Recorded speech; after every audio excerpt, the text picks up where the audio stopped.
தோழமைகளுக்கு வணக்கம். இன்னைக்கு நம்ம பிராமணருடைய அடையாளமாக இருக்கக்கூடிய பூணூலை பற்றி தான் பார்க்குறோம். சமூக கட்டமைப்பு அப்படின்னு எடுத்துக்கிட்டோம்னா அதோட உச்சியில் இருக்கிறவங்க இந்த பிராமணர்கள் தான். இந்த பூணூல் எப்படி அவங்களோட அடையாளமாச்சு அப்படிங்கிறத நம்ம பார்ப்போம். தமிழ் சாதிகள் பல சாதிகள் பூணூலை போட்டிருக்கிற வழக்கத்தை இன்றைக்கும் கொண்டிருக்காங்க. குறிப்பிட்டு சொல்ல போனோம்னா இந்த கொல்லர்கள், தச்சு வேலை செய்பவர்கள், நகைக்கடை ஆசாரிகள் இவங்க எல்லாருமே பூணூல் போட்டிருக்க வழக்கத்தை வச்சுருந்துருக்காங்க. இந்த பூணூல் அப்படிங்கிறது இவங்க ஏன் போடணும், அதை அடையாளமாக பிராமணர்கள் ஏன் எடுத்துக்கணும், அதை ஏன் எல்லாரும் உயர்வாக பார்க்குறாங்க அப்படிங்கிறத பற்றிலாம் இன்றைக்கி பார்க்க போகிறோம். கிட்டத்தட்ட ஒரு 1000 வருடங்களுக்கு முன்னாடி நம்ம போனோம் அப்படின்னா நம்ம தமிழ்நாடில் யாருமே சட்டை போட்டிருக்க மாட்டாங்க, எல்லாமே வேட்டி தான் போட்டிருப்பாங்க. இப்போது இந்த பேனா இருக்குது பாருங்கள், இந்த பேனா இன்றைக்கி நம்மக்கிட்ட இருக்குது, இது நமக்கு எழுதுறதுக்கு பயன்படுது. இப்போ இந்த பேனாவை நம்ம எங்கே வைக்கிறோம்? ஷர்ட்டை பாக்கெட்டில் வச்சுக்கிறோம் இல்லையா? ஷர்ட்டை பாக்கெட்டில் வச்சுக்கிறோம். இதுவே ஒரு 1000 வருஷத்துக்கு முன்னாடி நம்மளுடைய மூதாதையர்கள் ஒரு எழுதுவதற்கு பயன்படுத்தப்பட்டது என்ன அப்படின்னு கேட்டிங்கன்னா எழுத்தாணி. இப்போது கல்வி கற்றவங்கள் அவங்க எல்லாத்துக்கிட்டையும் இந்த எழுத்தாணி அப்படிங்கிறது இருக்கும். ஏன் இந்த எழுத்தாணி இருக்குன்னு கேட்டிங்கன்னா நம்ம அந்த காலத்தில் நூல்களை ஓலைச்சுவடிகளில் எழுதி வைக்கிற பழக்கத்தை தான் கொண்டிருந்தோம். இப்போ இந்த ஓலைச்சுவடிகளில் எழுதப்பட்ட இந்த நூல்கள் படியெடுத்து தான் நம்ம பாதுகாக்காமல் வச்சுருக்கோம். ஏன்னா ஒரு ஓலைச்சுவடி அப்படிங்கிறது குறிப்பிட்ட ஒரு 50 அல்லது 100 வருடங்களுக்குள்ளாகவே கரையான் அரிப்பு உட்பட்டு சிதிலமடைஞ்சு போகிற தன்மைக்கு இருக்குது. அதனால் அதை பத்திரமா காப்பாற்றணும் அப்படிங்கிறக்காக சில 50 ஆண்டுகள் கழித்து அந்த நூட்களை படியெடுத்து வைக்கும் பழக்கம் நம்மக்கிட்ட இருந்தது. அப்படி படியெடுத்து வச்சும் கூட பல நூட்கள் காணாமல் போச்சு, அது வேறு விஷயம். இப்போது அந்த படியெடுத்து வைக்கிறதுக்காக நம்மக்கிட்ட இருக்கிறது என்ன? ஓலையில் எழுதுறதுக்கு எழுத்தாணி தான் இருந்தது. அந்த எழுத்தாணி மூலமாகத்தான் நம்ம எழுதணும். இப்போ இந்த பேனாவை என் பாக்கெட்டில் வச்சுக்கிட்டேன்.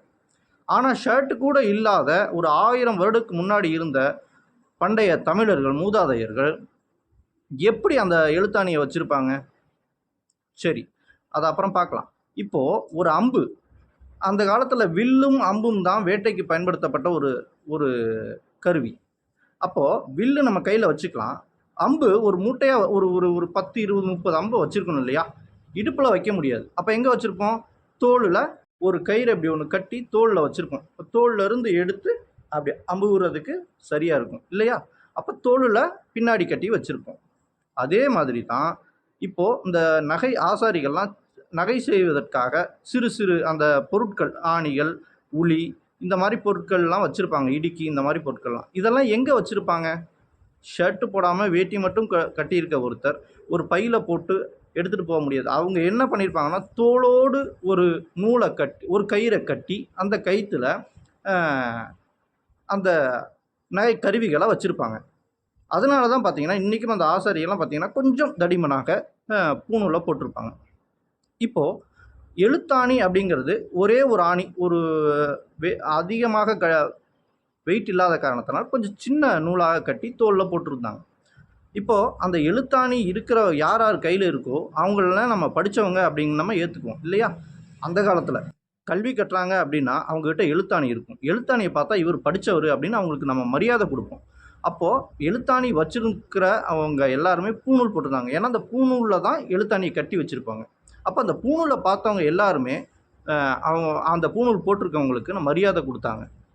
அப்படி பூணூல் என்பது எழுத்தாணி வைக்கப்பட்டு படியெடுப்பதற்காக அல்லது வேற ஒரு நூலை எழுதுவதற்காகவும் கல்வியாளர்களால் வைக்கப்பட்டிருந்த அந்த பூணூல், அதாவது எழுத்தாணி வைத்திருக்கிற ஒரு நூல், ஒரு கயிறு, தோளில் மாட்டியிருக்க ஒரு கயிறு, அது அடுத்ததாக இந்த பூணூலை பார்த்து எல்லாரும் மரியாதை கொடுக்குறாங்க அப்படிங்கிறத பார்த்து எங்கிருந்தோ வந்த பிராமணர்கள் இந்த பூணூலை அவங்களோட அடையாளமாக பயன்படுத்திக்க ஆரம்பித்தாங்க. எப்படி நம்ம ஒரு சித்தர்கள் ஒரு மனனம் செய்வதற்காக ஒரு பாடலை ஜெபிச்சு அந்த பாடலை மனதில் பதிவிக்கிறதுக்காக ருத்ராட்சத்தை பயன்படுத்தினார்களோ, பின்னாட்களில் ருத்ராட்சம் வச்சிருக்கவங்க எல்லாருமே மரியாதைக்குரியவர்கள் அப்படிங்கிற எண்ணம் எல்லாரோட மனதிலையும் எழ ஆரம்பித்ததோ, அதே போல் பூநூலை பார்த்த எல்லாரும் பூநூலை வைத்திருக்கவர்களெல்லாம் கல்வியாளர்கள் என்ற எண்ணத்தை எல்லாரும் மனதில் எழ ஆரம்பித்த அந்த இது பூநூலை பார்த்து இவர்கள் பூநூல் போட்டவுடனே இவங்களும் உரியவர்கள் அப்படின்னு நம்ம எடுத்துக்க ஆரம்பித்தோம். அப்படி காலங்கள் கடந்து கடந்து கடந்து எழுத்தாணி பேனாவானதுக்கப்புறம் இந்த பூநூல் பழக்கம் இவங்க விட்டு போகல. அது இன்னமும் அவங்களோட அடையாளமாக பார்க்கப்படுது. அதோட நம்ம ஜீன்லேயும் கலந்துருக்கனால இந்த பூநூல் போட்டிருக்கவெல்லாம் நம்ம மரியாதையாக பார்க்குறோம். அதை பயன்படுத்திக்கிட்டு அவங்க சமூக கட்டமைப்பில் உச்சாணிக்கு போயிட்டாங்க. நம்மளையெல்லாம் கீழே தள்ளிட்டாங்க. அவ்வளோதான். பூநூலுங்கிறது சாதாரண எழுத்தாணி கட்டப்பட்ட ஒரு நூல் தானே தவிர அது ஒரு புனிதமான பொருளும் அல்ல, ஒரு புனிதமான விஷயமும் அல்ல. சிந்தியுங்கள். நன்றி.